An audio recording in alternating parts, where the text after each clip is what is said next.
The Columbia Broadcasting System and its affiliated stations present Orson Welles and the Mercury Theatre on the air in The War of the Worlds by H.G. Wells.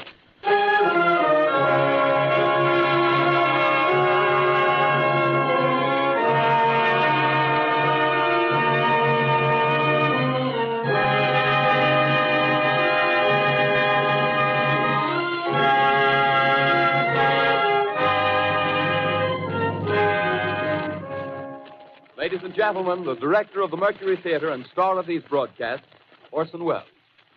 We know now that in the early years of the 20th century, this world was being watched closely by intelligences greater than man's, and yet as mortal as his own. We know now that as human beings busied themselves about their various concerns, they were scrutinized and studied, perhaps almost as narrowly as a man with a microscope might scrutinize the transient creatures that swarm and multiply in a drop of water. With infinite complacence, people went to and fro over the earth about their little affairs, serene in the assurance of their dominion over this small, spinning fragment of solar driftwood, which by chance or design, man has inherited out of the dark mystery of time and space. Yet across an immense ethereal gulf, minds that are to our minds as ours are to the beasts in the jungle, intellects, vast, cool, and unsympathetic, regarded this earth with envious eyes and slowly and surely drew their plans against us. In the 39th year of the 20th century came the Great Disillusionment. Near the end of October, business was better. The war scare was over. More men were back at work. Sales were picking up. On this particular evening, October 30th, the Crosley service estimated that 32 million people were listening in on radios. For the next 24 hours, not much change in temperature. A slight atmospheric disturbance of undetermined origin is reported over Nova Scotia, causing a low-pressure area to move down rather rapidly over the northeastern states, bringing a forecast of rain accompanied by winds of light gale force. Maximum temperature 66, minimum 48. This weather report comes to you from the Government Weather Bureau. We take you now to the Meridian Room in the Hotel Park Plaza in downtown New York, where you will be entertained by the music of Raymond Raquello and his orchestra.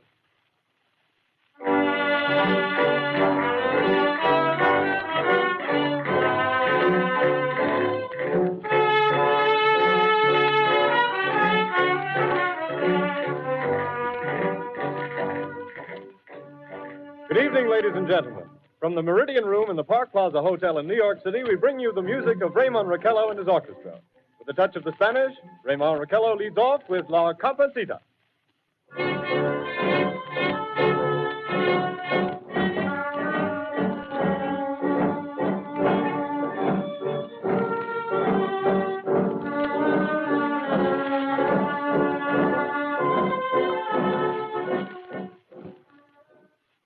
Ladies and gentlemen, we interrupt our program of dance music to bring you a special bulletin from the Intercontinental Radio News. At 20 minutes before 8 Central Time, Professor Farrell of the Mount Jennings Observatory, Chicago, Illinois, reports observing several explosions of incandescent gas occurring at regular intervals on the planet Mars.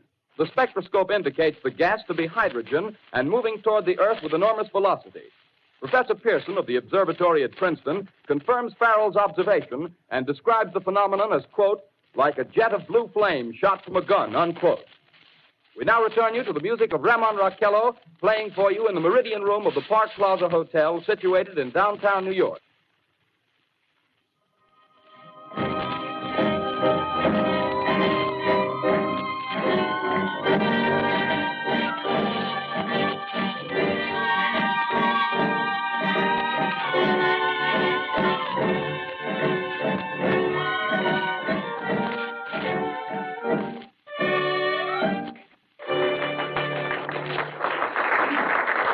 And now a tune that never loses favor, the ever-popular Stardust, Raymond Raquello and his orchestra.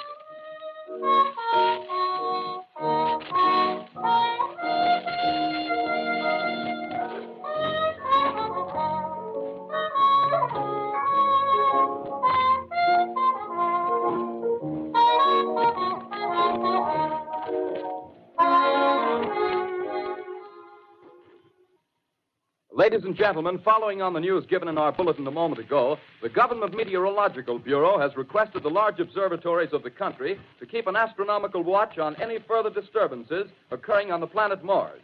Due to the unusual nature of this occurrence, we have arranged an interview with the noted astronomer, Professor Pearson, who will give us his views on this event. In a few moments, we will take you to the Princeton Observatory at Princeton, New Jersey. We return you until then to the music of Ramon Raquello and his orchestra.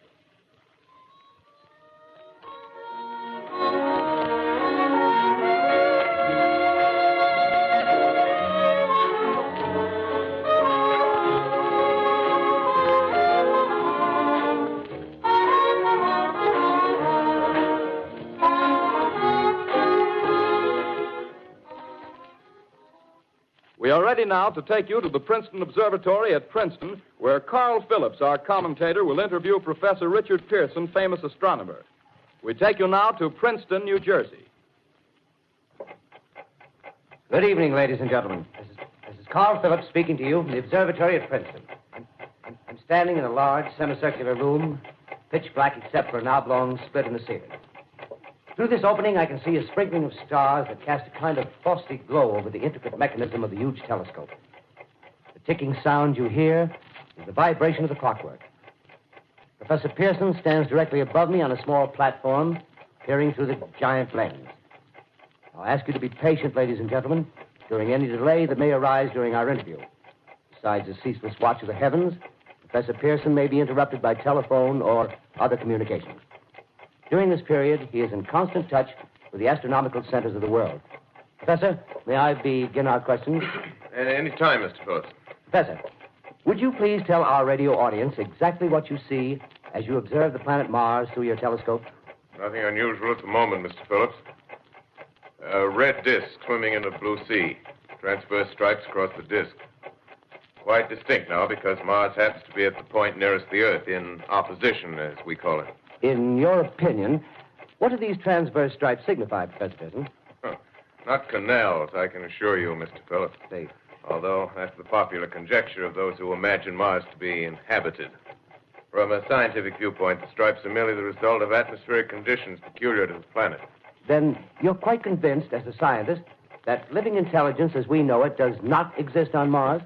I should say the chances against it are 1,000 to 1. And yet, how do you account for these gas eruptions occurring on the surface of the planet at regular intervals? Phillips, I cannot account for it. By the way, Professor, for the benefit of our listeners, how far is Mars from the Earth? Approximately 40 million miles. Well, that seems a safe enough distance. Just a moment, ladies and gentlemen. Someone has just handed Professor Pearson a message. While he reads it, let me remind you that we are speaking to you from the observatory in Princeton, New Jersey, where we are interviewing the world-famous astronomer, Professor Pearson. One moment, please.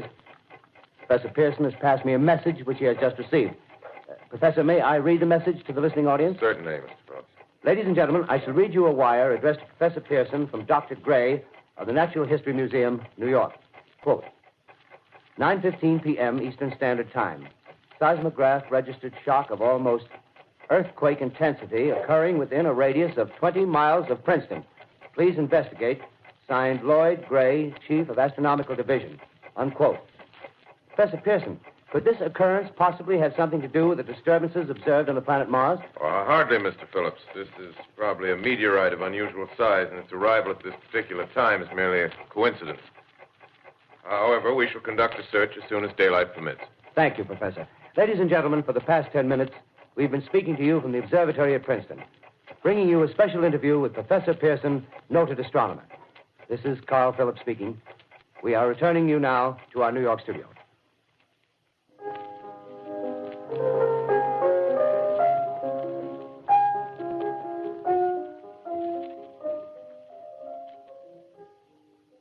Ladies and gentlemen, here is the latest bulletin from the Intercontinental Radio News. Toronto, Canada. Professor Morse of Macmillan University reports observing a total of 3 explosions on the planet Mars between the hours of 7:45 p.m. and 9:20 p.m. Eastern Standard Time. This confirms earlier reports received from American observatories. Now, nearer home, comes a special bulletin from Trenton, New Jersey.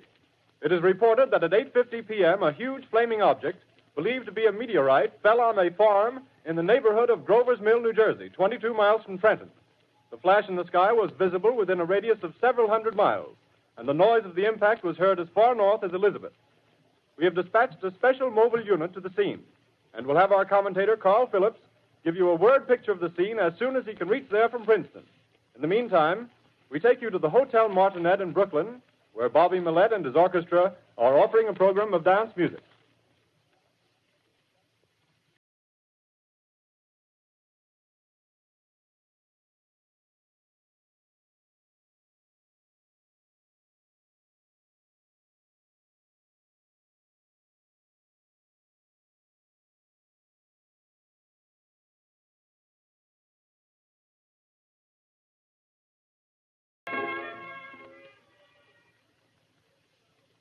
We take you now to Grover's Mill, New Jersey.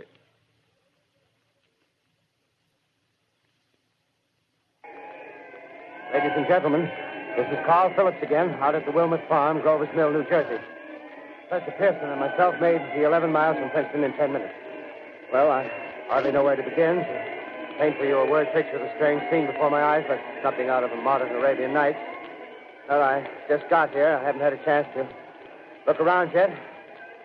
I guess that's it. Yes, I guess that's the thing directly in front of me, half buried in a vast pit. Must have struck with terrific force. The ground is covered with splinters of a tree. It must have struck on its way down. But I can see the object itself doesn't look very much like a meteor, at least not the meteors I've seen. It looks more like a huge cylinder. Has a diameter of, what would you say, Professor Pearson? What's that? What would you say, what's the diameter of this? About 30 yards. About 30 yards. The metal on the sheath is, well, I've never seen anything like it. The color is sort of yellowish white. Its curious spectators now are pressing close to the object in spite of the efforts of the police to keep them back, getting in front of my line of vision. Would you mind standing one side, please, while the police are pushing the crowd back? Here's Mr. Wilmot, owner of the farm here. He may have some interesting facts to add. Mr. Wilmot, would you please tell the radio audience as much as you remember of this rather unusual visitor that dropped in your backyard? A step closer, please. Ladies and gentlemen, this is Mr. Wilmot. Well, I was listening to the radio. Closer and louder, please. Pardon me? Louder, please, closer. Yes. I was listening to the radio and kind of drowsing. That professor fellow was talking about Mars, so I was half dozing and half... Yes, Mr. Wilmot, and then what happened? Well, as I was saying, I was listening to the radio... kind of halfway. Yes, Mr. Wilmot. And then you saw something. Well, not first off. I heard something. And what did you hear? A hissing sound like this. Kind of like a 4th of July rocket. Yes, then what? I turned my head out the window and would have sworn I was to sleep and dreaming. Yes? I seen a kind of greenish streak and then zingo. Something smacked the ground. Knocked me clear out of my chair. Well, were you frightened, Mr. Wilmot? Well, I ain't quite sure. I reckon I was kind of riled. Well, thank you, Mr. Wilmot. Thank you very much. Yeah, you want me to tell No, that's quite all right. That's plenty. Ladies and gentlemen, you've just heard Mr. Wilmot, owner of the farm where this thing has fallen. I wish I could convey the atmosphere, the background of this fantastic scene. Hundreds of cars are parked in a field in back of us, and the police are trying to rope off the roadway leading into the farm, but it's no use. They're breaking right through. The car's headlights throw an enormous spotlight on the pit where the object's half buried. Now, some of the more daring souls now are venturing near the edge. The silhouettes stand out against the metal sheen. One man wants to touch the thing. He's having an argument with the policeman. Now, the policeman wins. Now, ladies and gentlemen, there's something I haven't mentioned in all this excitement, but it's becoming more distinct. Perhaps you've caught it already on your radio. Listen, please. Do you hear it? It's a curious humming sound that seems to come from inside the object. I'll move the microphone nearer. Here. Now, we're not more than 25 feet away. Can you hear it now? Professor Pearson. Yes, Mr. Can you tell us the meaning of that scraping noise inside the thing? Possibly the unequal cooling of its surface. I say, do you still think it's a meteor, Professor? I don't know what to think. The metal casing is definitely extraterrestrial. Not found on this Earth. Friction with the Earth's atmosphere usually tears holes in a meteorite. This thing is smooth, and you can see its cylindrical Just a minute. shape. Something's happening. Ladies and gentlemen, this is terrific. This end of the thing is beginning to flake off. The top is beginning to rotate like a screw, and the thing must be hollow. He's moving. Keep back there. Keep back there. Keep those men back. Keep back there. Keep those idiots back. Take off. The top's loose. Look out there. Stand back. Ladies and gentlemen, this is the most terrifying thing I've ever witnessed. Wait a minute. Someone's calling someone or something. I can see turning out of that black hole two luminous discs. The eyes, it might be a face, might be almost Good heavens, something wriggling out of the shadow like a gray snake. Now it's another one and another one and another one. They look like tentacles to me. Oh, yeah, I can see the thing's body. Now it's large as a bear.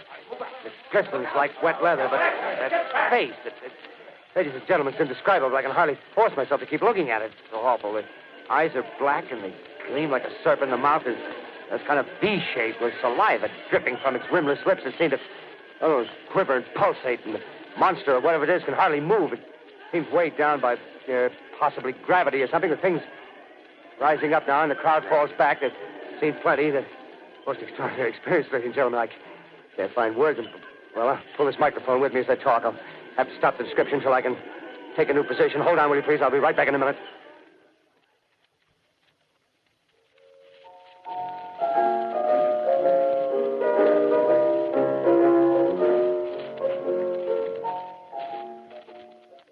We are bringing you an eyewitness account of what's happening on the Wilmuth Farm, Grover's Mill, New Jersey.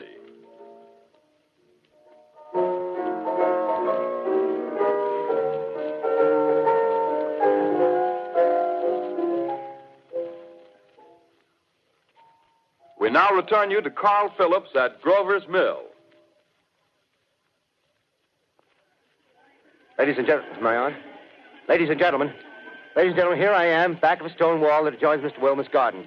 From here, I get a sweep of the whole scene. I'll give you every detail as long as I can talk and as long as I can see. More state police have arrived. They're drawing up a cordon in front of the pit. About 30 of them. No need to push the crowd back now. They're willing to keep their distance. The captain's conferring with someone. Can't quite see who. Oh, yes, I believe it's Professor Pearson. Yes, it is. Now they've parted, and the professor moves around one side, studying the object while the captain and two policemen advance with something in their hands. I can see it now. It's a white handkerchief tied to a pole. Flag of truce. If those preachers know what that means, what anything means. Wait a minute. Something's happening. A humped shape is rising out of the pit. I can make out a small beam of light against a mirror. What's that? There's a jet of flame springing from the mirror, and it leaps right at the advancing men. It strikes them head on. Lord, they're turning into flames. Now the whole field's caught up by the woods, the barns, the gas tanks of the automobiles, spreading everywhere. It's coming this way now, about 20 yards to my right.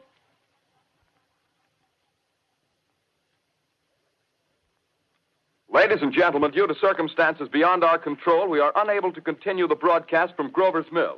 Evidently, there's some difficulty with our field transmission. However, we will return to that point at the earliest opportunity. In the meantime, we have a late bulletin from San Diego, California. Professor Indelkoffer, speaking at a dinner of the California Astronomical Society, expressed the opinion that the explosions on Mars are undoubtedly nothing more than severe volcanic disturbances on the surface of the planet. We continue now with our piano interlude.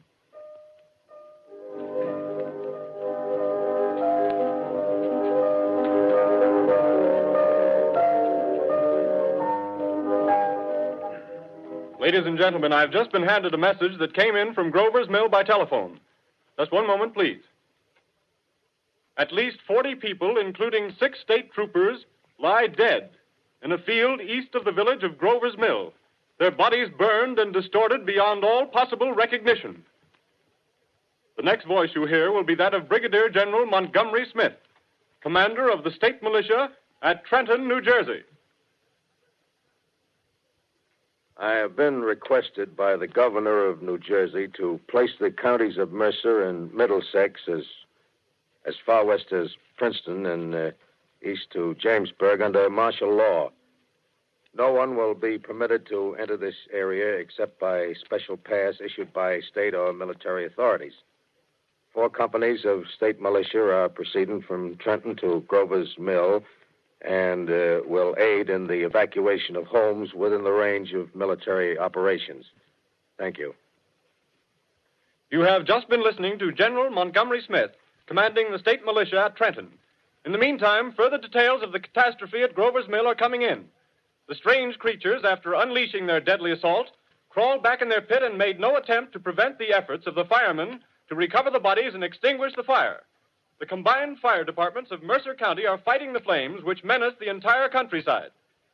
We have been unable to establish any contact with our mobile unit at Grover's Mill, but we hope to be able to return you there at the earliest possible moment. In the meantime, we take you to... Just one moment, please. Ladies and gentlemen, I have just been informed that we have finally established communication with an eyewitness of the tragedy. Professor Pearson has been located at a farmhouse near Grover's Mill, where he has established an emergency observation post. As a scientist, he will give you his explanation of the calamity. The next voice you hear will be that of Professor Pearson, brought to you by direct wire. Professor Pearson.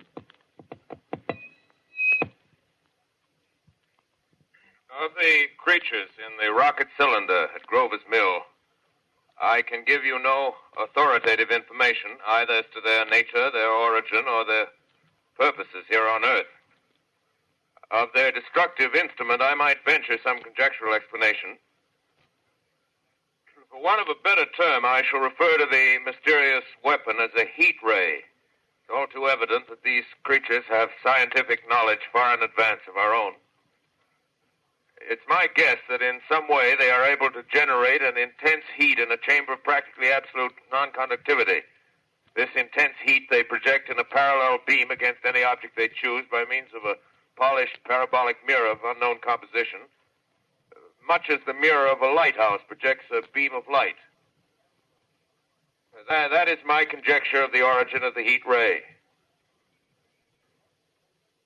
Thank you, Professor Pearson. Ladies and gentlemen, here is a bulletin from Trenton. It is a brief statement informing us that the charred body of Carl Phillips has been identified in a Trenton hospital.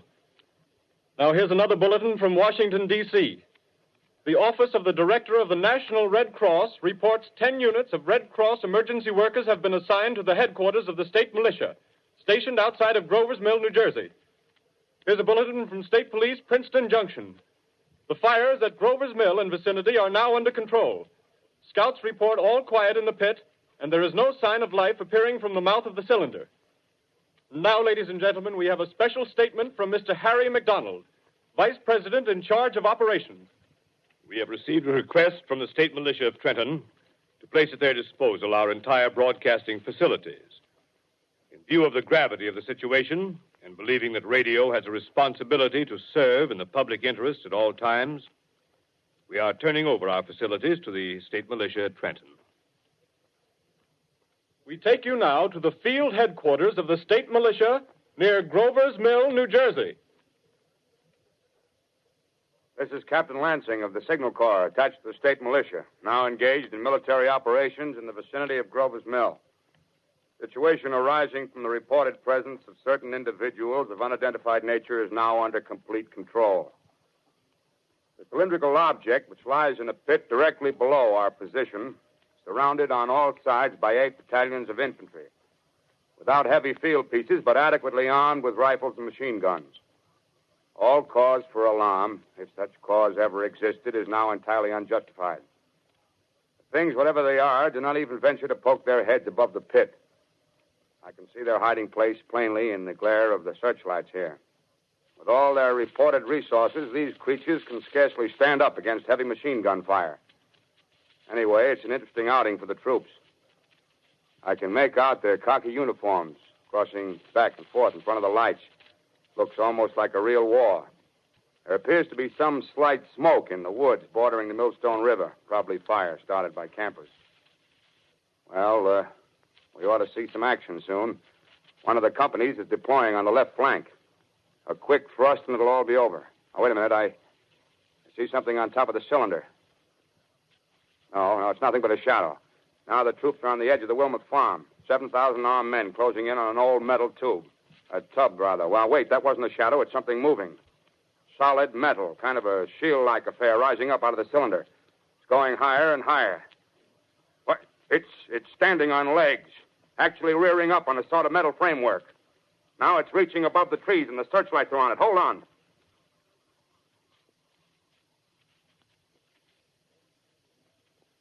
Ladies and gentlemen, I have a grave announcement to make. Incredible as it may seem, both the observations of science and the evidence of our eyes lead to the inescapable assumption that those strange beings who landed in the Jersey farmlands tonight are the vanguard of an invading army from the planet Mars. The battle which took place tonight at Grover Mills has ended in one of the most startling defeats ever suffered by an army in modern times. 7,000 men armed with rifles and machine guns pitted against a single fighting machine of the invaders from Mars. 120 known survivors. The rest strewn over the battle area from Grover's Mill to Plainsboro, crushed and trampled to death under the metal feet of the monster, or burned to cinders by its heat ray. The monster is now in control of the middle section of New Jersey and has effectively cut the state through its center. Communication lines are down from Pennsylvania to the Atlantic Ocean. Railroad tracks are torn and service from New York to Philadelphia discontinued, except routing some of the trains through Allerton and Phoenixville. Highways to the north, south, and west are clogged with frantic human traffic. Police and army reserves are unable to control the mad flight. By morning, the fugitives will have swelled Philadelphia, Camden, and Trenton, it is estimated, to twice their normal population. Martial law prevails throughout New Jersey and eastern Pennsylvania. At this time, we take you to Washington for a special broadcast on the national emergency. The Secretary of the Interior.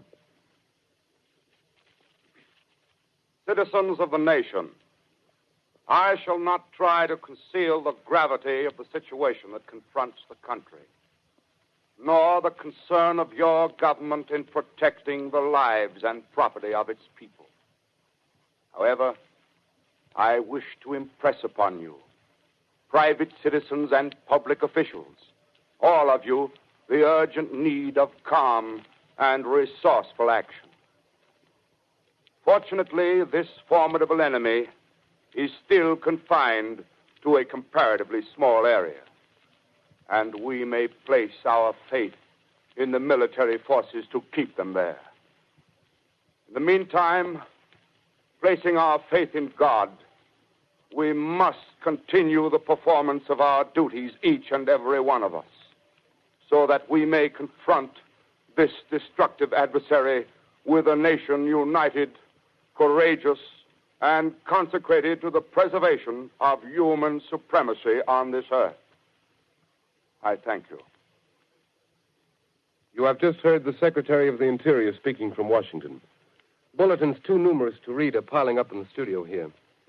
We're informed that the central portion of New Jersey is blacked out from radio communication due to the effect of the heat ray upon power lines and electrical equipment. Here's a special bulletin in New York. Cables have been received from English, French, and German scientific bodies offering assistance. Astronomers report continued gas outbursts at regular intervals on the planet Mars. The majority voiced the opinion that the enemy will be reinforced by additional rocket machines. There have been several attempts made to locate Professor Pearson of Princeton, who has observed Martians at close range. It is feared he was lost in the recent battle. Langham Field, Virginia. Scouting planes report 3 Martian machines visible above treetops, moving north toward Somerville with population fleeing ahead of them. The heat ray is not in use, although advancing at express train speed, invaders pick their way carefully. They seem to be making a conscious effort to avoid destruction of cities and countryside. However, they stop to uproot power lines, bridges, and railroad tracks. Their apparent objective is to crush resistance, paralyze communication, and disorganize human society. Here is a bulletin from Basking Ridge, New Jersey. Coon hunters have stumbled on a second cylinder similar to the first, embedded in the great swamp 20 miles south of Morristown. Army field pieces are proceeding from Newark to blow up the second invading unit before the cylinder can be opened and the fighting machine rigged. They are taking up a position in the foothills of Watchung Mountains. Another bulletin from Langham Field, Virginia. Scouting planes report enemy machines, now 3 in number, increasing speed northward, kicking over houses and trees in their evident haste to form a conjunction with their allies south of Morristown. Machines also sighted by telephone operator east of Middlesex, within 10 miles of Plainfield. Here's a bulletin from Winston Field, Long Island. A fleet of Army bombers carrying heavy explosive flying north in pursuit of enemy. Scouting planes act as guides. They keep the speeding enemy in sight. Just a moment, please, ladies and gentlemen. We've run special wires to the artillery line in adjacent villages to give you direct reports in the zone of the advancing enemy. First, we take you to the battery of the 22nd Field Artillery, located in the Watchung Mountains. Range 32 meters. 32 meters. Projection 39 degrees. 39 degrees. Fire. 140 yards to the right, sir. Shift range 31 meters. 31 meters. Projection 37 degrees. 37 degrees. Fire.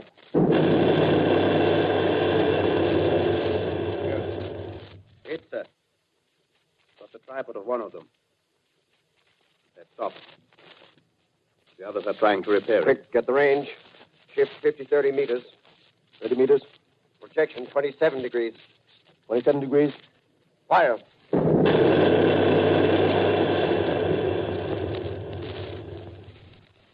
see the shell land, sir. Letting off a smoke.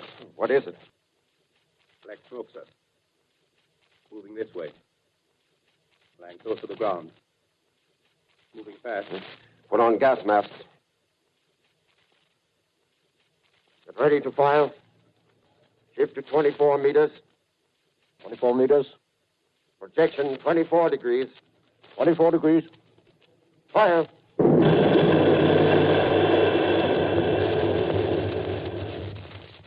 Still can't see, sir. Smoke's coming nearer. Get the range. 23 meters. 23 meters. 23 meters. Projection 22 degrees. 22 degrees.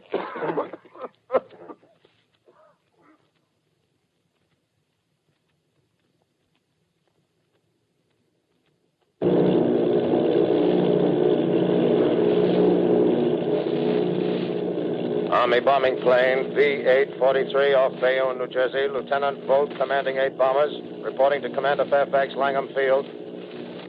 This is Vogt reporting to Commander Fairfax, Langham Field. Enemy tripod machines now in sight. Reinforced by 3 machines from the Morristown cylinder. 6 altogether. 1 machine partially crippled. Believed hit by shell from Army gun in Watchung Mountains. Guns now appear silent. A heavy black fog hanging close to the earth of extreme density, nature unknown. No sign of heat ray. Enemy now turns east, crossing Passaic River into the Jersey marshes. Another straddles the Pulaski Skyway. Evident objective is New York City. They're pushing down a high-tension power station. The machines are close together now, and we're ready to attack. Planes circling, ready to strike.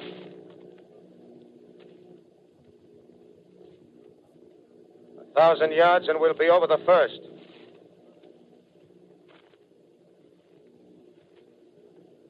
Eight 800 yards.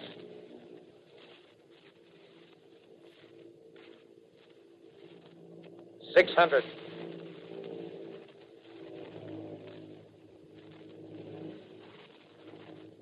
$400. $200. There they go.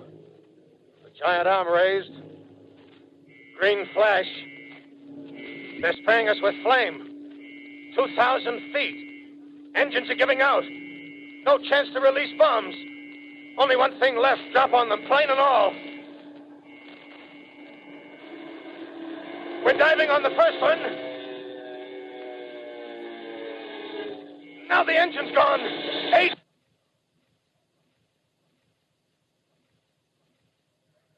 This is Bayonne, New Jersey, calling Langham Field. This is Bayonne, New Jersey, calling Langham Field. Come in, please. This is Langham Field. Go ahead. 8 Army bombers in engagement with enemy tripod machines over Jersey Flats. Engines incapacitated by heat ray. All crashed.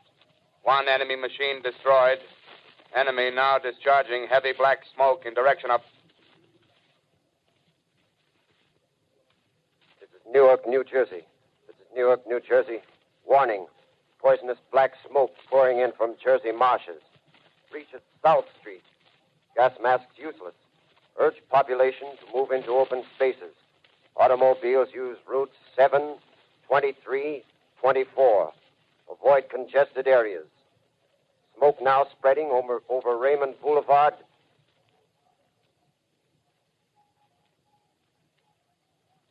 X2L calling CQ, 2X2L calling CQ, 2X2L calling 8X3R. Come in, please.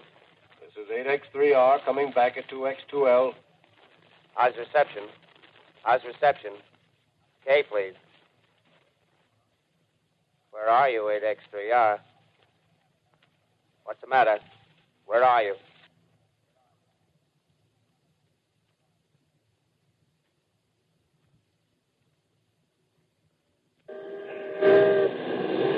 I'm speaking from the roof of Broadcasting Building. I'm speaking from the roof of Broadcasting Building, New York City. The bells you hear are ringing to warn the people to evacuate the city as the Martians approach. Estimated in the last 2 hours, 3 million people have moved out along the roads to the north. Hutchison River Parkway is still kept open for motor traffic. Avoid bridges to Long Island, hopelessly jammed. All communication with Jersey Shore closed 10 minutes ago. No more defenses. Our army is wiped out. Artillery, Air Force, everything wiped out. This may be the last broadcast. We'll stay here to the end. People are holding service here below us in the cathedral. Now I look down the harbor, all manner of boats, overloaded with fleeing population pulling out from docks. Streets are all jammed. Noise and crowds like New Year's Eve in city. Wait a minute. The enemy is now in sight above the Palisades. Five great machines. First one is crossing the river. I can see it from here, wading the Hudson like a man wading through a brook. A bulletin is handed me. Martian cylinders are falling all over the country. One outside of Buffalo, one in Chicago, St. Louis. Seem to be timed and spaced. Now the first machine reaches the shore. He stands watching, looking over the city. The steel cowlish head is even with the skyscrapers. He waits for the others. They rise like a line of new towers on the city's west side. Now they're lifting their metal hands. This is the end now. Smoke comes out, black smoke drifting over the city. People in the streets see it now. They're running toward the East River, thousands of them, dropping in like rats. Now the smoke's spreading faster. It's reached Times Square. People are trying to run away from it, but it's no use. They're falling like flies. Now the smoke's crossing 6th Avenue, 5th Avenue. 100 yards away. It's 50 feet.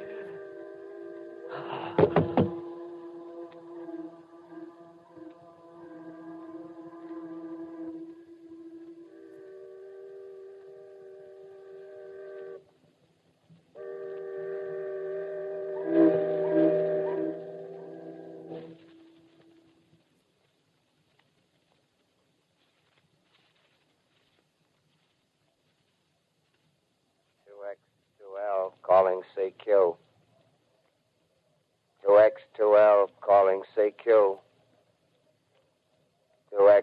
AX2L calling CQ, New York. Isn't there anyone on the air? Isn't there anyone on the air? Isn't there anyone? 2X2L.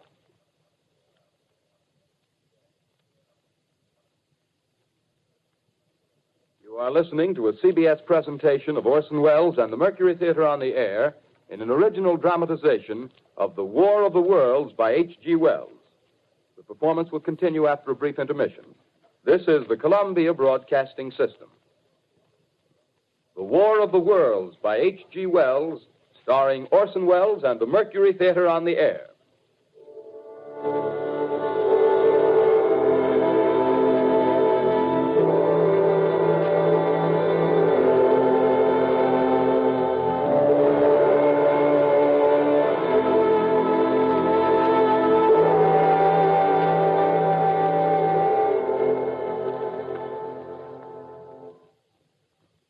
As I set down these notes on paper, I'm obsessed by the thought that I may be the last living man on Earth. I've been hiding in this empty house near Grover's Mill, a small island of daylight cut off by the black smoke from the rest of the world.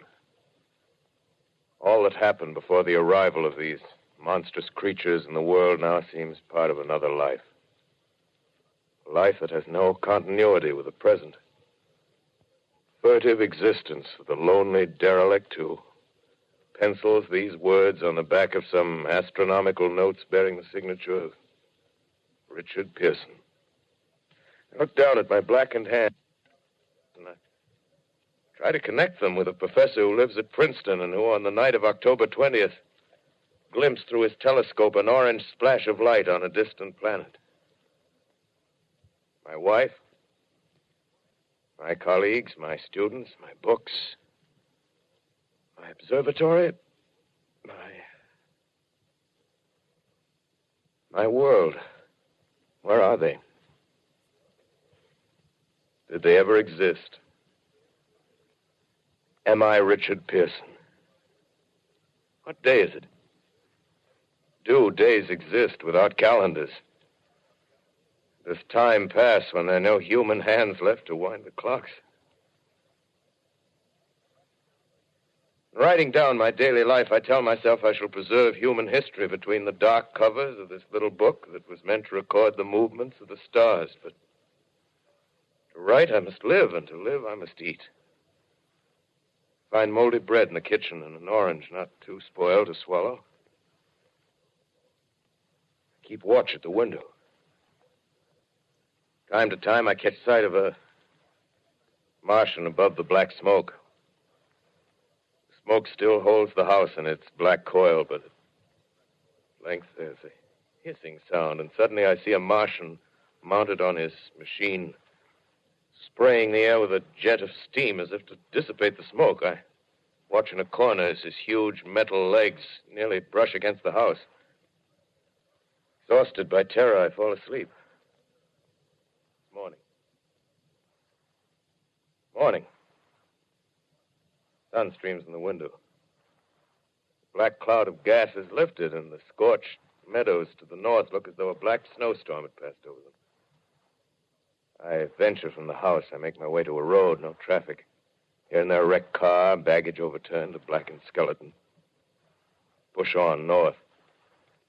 For some reason, I feel safer trailing these monsters than running away from them. And I keep a careful watch. I've seen the Martians feed. Should one of their machines appear over the top of trees, I'm ready to fling myself flat on the earth. Come to a chestnut tree. October. Chestnuts are ripe. Fill my pockets. I must keep alive. 2 days I wander in a vague northerly direction through a desolate world. Finally, I notice a living creature. A small red squirrel in a beech tree. I stare at him and wonder. He stares back at me. I believe at that moment the animal and I shared the same emotion. The joy of finding another living being. Push on north. I Find dead cows in a brackish field, and beyond the charred ruins of a dairy and a silo, remain standing guard over the wasteland like a lighthouse, deserted by the sea. Astride the silo perches a weathercock. The arrow points north. North. Next day, I come to a city.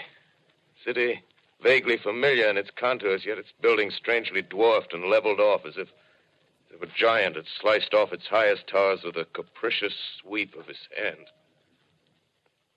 Reached the outskirts. I found Newark. Newark, undemolished but humbled by some whim of the advancing Martians. Presently, with an odd feeling of being watched, I caught sight of something crouching in a doorway. I made a step towards it. It rose up and became a man. A man armed with a large knife. Stop! Where do you come from? I come from many places. A long time ago, from Princeton. Princeton, huh? That's near Grover's Mill. Yes. Grover's Mill. There's no food here. This is my country. All this end of town down the river. There's only food for one. Which way are you going? I don't know.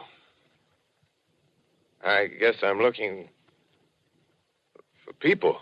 Hey, what was that? Did you hear something just then? No. Only a bird. A live bird. Yeah. You get to know that birds have shadows these days. Say, we're in the open here. Let's crawl in this doorway here and talk.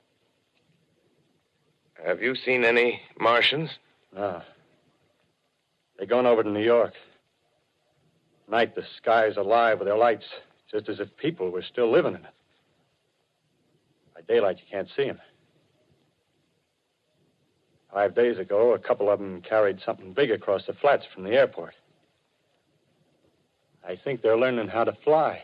Fly? Yeah, fly. Then it's all over with humanity. Stranger, there's still you and I. 2 of us left. Yeah. They got themselves in solid. They wrecked the greatest country in the world. Those green stars, they're probably falling somewhere every night.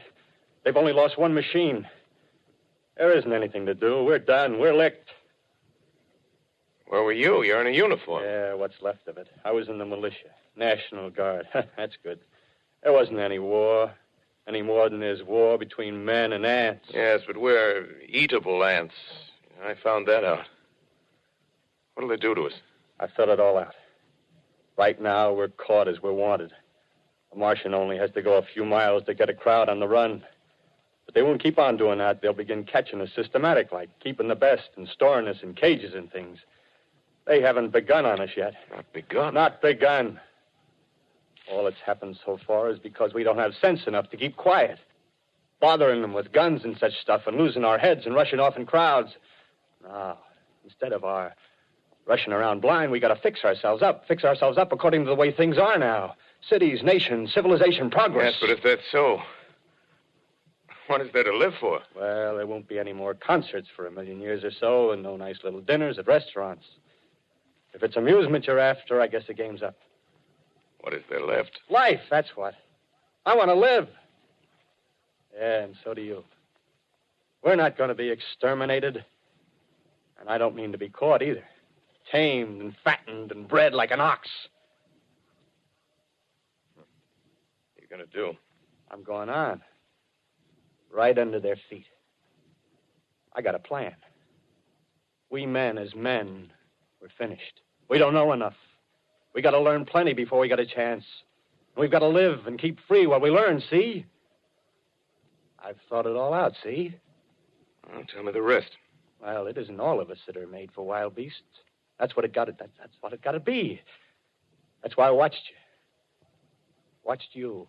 All those little office workers that used to live in these houses. They be no good. They haven't any stuff in them.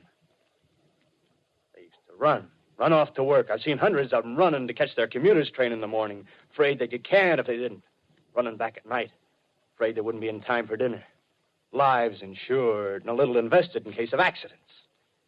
Yeah, and on Sundays, worried about the hereafter. Well, the Martians, they'll be a godsend for those guys.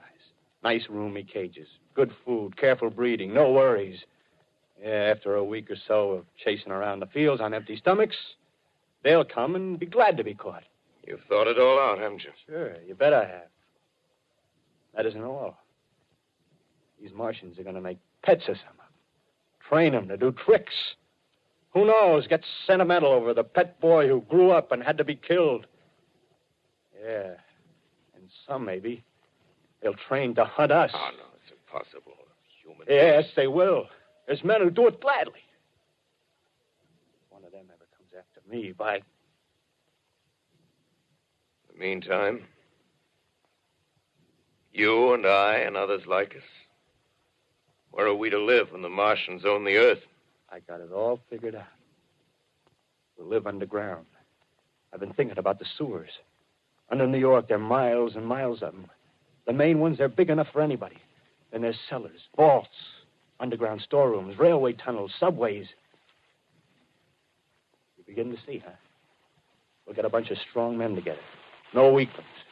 That rubbish, out. As you meant me to go.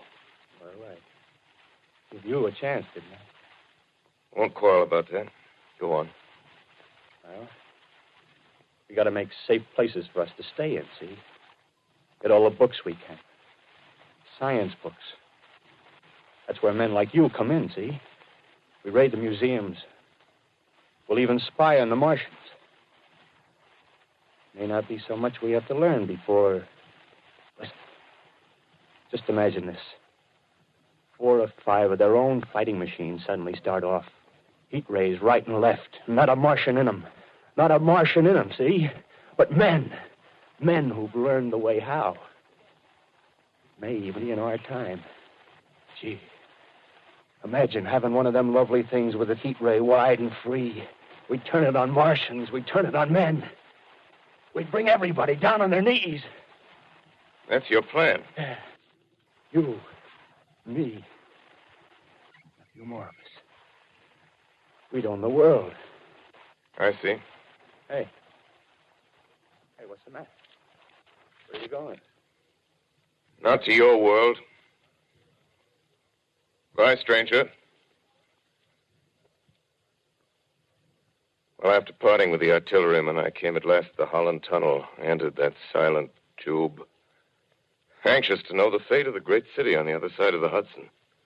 Cautiously, I came out of the tunnel and made my way up Canal Street. Reached 14th Street, and there again were black powder and several bodies and an evil, ominous smell from the gratings of the cellars of some of the houses. I wandered up through the 30s and 40s, stood alone on Times Square, caught sight of a lean dog running down 7th Avenue with a piece of dark brown meat in his jaws and a pack of starving mongrels at his heels. He made a wide circle around me as though he feared I might prove a fresh competitor. Walked up Broadway in the direction of that strange powder, past silent shop windows, displaying their mute wares to empty sidewalks. Past the Capitol Theater, silent, dark. Past a shooting gallery where a row of empty guns faced an arrested line of wooden ducks. Near Columbus Circle, I noticed models of 1939 motor cars in the showrooms facing empty streets. Over the top of the General Motors building, I watched a flock of black birds circling in the sky. Hurried on. Suddenly, I caught sight of the hood of a Martian machine, standing somewhere in Central Park, gleaming in the late afternoon sun. An insane idea. I rushed recklessly across Columbus Circle and into the park. I climbed a small hill above the pond at 60th Street, and from there I could see standing in a silent row along the mall 19 of those great metal titans, their cowls empty, their steel arms hanging listlessly by their sides. I looked in vain for the monsters that inhabit those machines. Suddenly, my eyes were attracted to the immense flock of black birds that hovered directly below me. They circled to the ground. And there before my eyes, stark and silent, lay the Martians with the hungry birds pecking and tearing brown shreds of flesh from their dead bodies. Later, when their bodies were examined in laboratories, it was found that they were killed by the putrefactive and disease bacteria against which their systems were unprepared.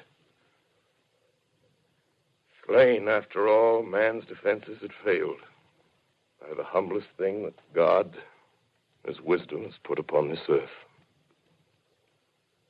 Before the cylinder fell, there was a general persuasion that through all the deep of space, no life existed beyond the petty surface of our minute sphere. Now we see further. Dim and wonderful is the vision I've conjured up in my mind of life spreading slowly from this little seedbed of the solar system throughout the inanimate vastnesses of sidereal space. But it's a remote dream. Maybe that the destruction of the Martians is only a reprieve to them and not to us. Is the future ordained, perhaps? Strange it now seems to sit in my peaceful study at Princeton, writing down this last chapter of the record, begun at a deserted farm in Grover's Mill. Strange to watch children playing in the streets. Strange to see young people strolling on the green where the new spring grass heals the last black scars of a bruised earth. Strange to watch the sightseers enter the museum where the dissembled parts of a Martian machine are kept on public view. Strange when I recall the time when I first saw it. Bright and clean-cut, hard and silent under the dawn of that last great day.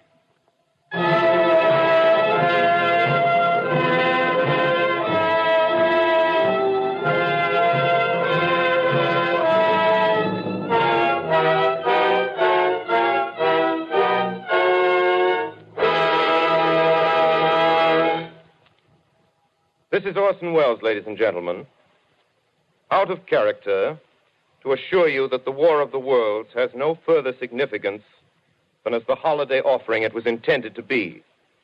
The Mercury Theatre's own radio version of dressing up in a sheet and jumping out of a bush and saying boo. Starting now, we couldn't soap all your windows and steal all your garden gates by tomorrow night, so we did the best next thing. We annihilated the world before your very ears and utterly destroyed the CBS. You will be relieved, I hope, to learn that we didn't mean it and that both institutions are still open for business. So goodbye, everybody, and remember, please, for the next day or so, the terrible lesson you learned tonight. That grinning, glowing, globular invader of your living room is an inhabitant of the pumpkin patch, and if your doorbell rings and nobody's there, that was no Martian. It's Halloween.